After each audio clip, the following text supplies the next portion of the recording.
We use these massive websites every single day. But have you ever just stopped and thought about the incredible complexity that's buzzing away behind the scenes? That smooth, seamless experience we totally take for granted is actually powered by some really clever and pretty much invisible gatekeepers. Okay, let's get into it. So, here's the big question. How in the world do the biggest websites, we're talking the ones handling millions of us at the exact same moment, manage all that traffic without just completely crashing? Well, the answer comes down to three critical pieces of the puzzle: proxies, reverse proxies, and load balancers. Let's break them down. So we're going to start on our side of the internet, the user side, with something called a forward proxy. The easiest way to think about it, it's like your own personal assistant for the web. To really get this, let's use an analogy. Imagine you want to book a table at a fancy restaurant, but maybe you don't want to talk to them directly. So what do? You have your personal assistant make the reservation for you. The restaurant only ever deals with your assistant, right? They never even know your name. And that, right there, is exactly what a forward proxy does. It's basically a middleman, an intermediary server that sits between you, or maybe your whole company's private network, and the wild open internet. It makes all your web requests for you, just like that personal assistant. So, what's on this assistant's to-do list? Well, first off, it shields your identity, which is huge. But it also acts like a security guard. It can block malicious websites and even scan for viruses before they ever get to you. And here's where it gets really efficient. Imagine one person in an office watches a popular tutorial video. The proxy can cache it, save a local copy. Then, when 10 other people want to watch that same video, boom, the proxy serves them the saved copy instantly.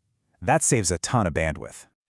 All right, let's completely flip the script. We've met the client's assistant. Now let's meet the server's bodyguard, the reverse proxy.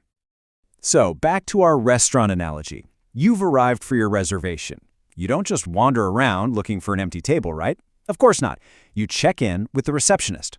They know which tables are free, who's coming and going, and they guide you to the right spot, managing the whole flow of guests. That receptionist? That's our reverse proxy. It sits out in front of all the web servers, acting as the single front door. It takes all the incoming requests from users like you and me, and then figures out exactly which server behind the scenes should handle it. It's the gatekeeper for the entire server network. And what's really fascinating here is how some of its jobs overlap with the forward proxy.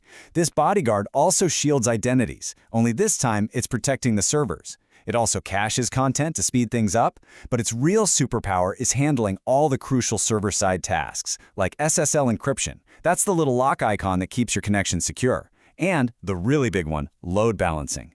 If you've ever heard of a tool like Nginx, this is one of the main things it's famous for.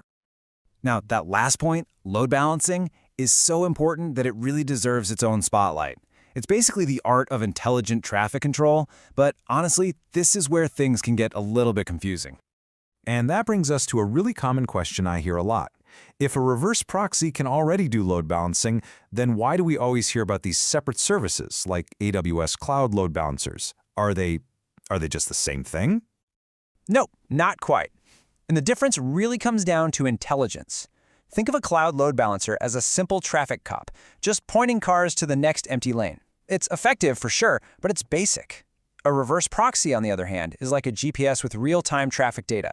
It can actually look inside the request for clues, like what URL you're going to or what kind of device you're on, and make much, much smarter decisions about where to send it. This is where our restaurant analogy gets a serious upgrade. This is like a smart receptionist, one who not only seats you, but remembers a loyal customer's favorite table.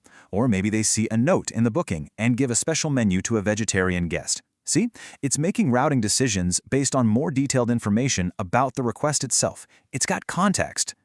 So here's the thing. It's not an either-or situation at all. In modern web architecture, these technologies work together in this really powerful layered system. Let's see how all these pieces actually fit together.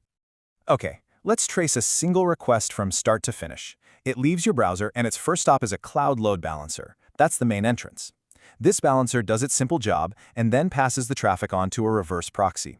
Now, in a modern setup using something like Kubernetes, which is just a popular way to manage complex apps, this reverse proxy is often called an ingress controller.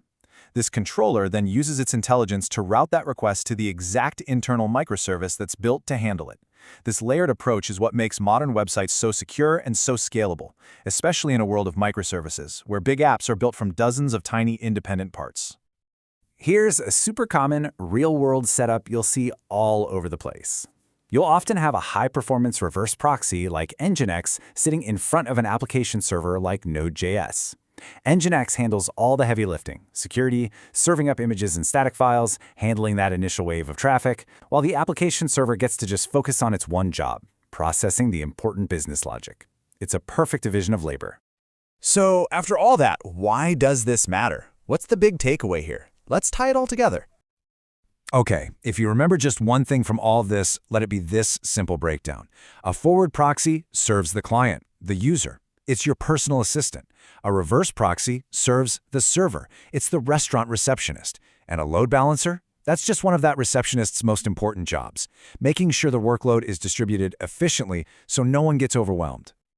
So the next time you're browsing a major website, just remember, that seamless internet you use every single day is built on these invisible layers of logic, protection, and control. It's this beautiful, elegant system of gatekeepers, all working together behind the curtain to make everything, just work.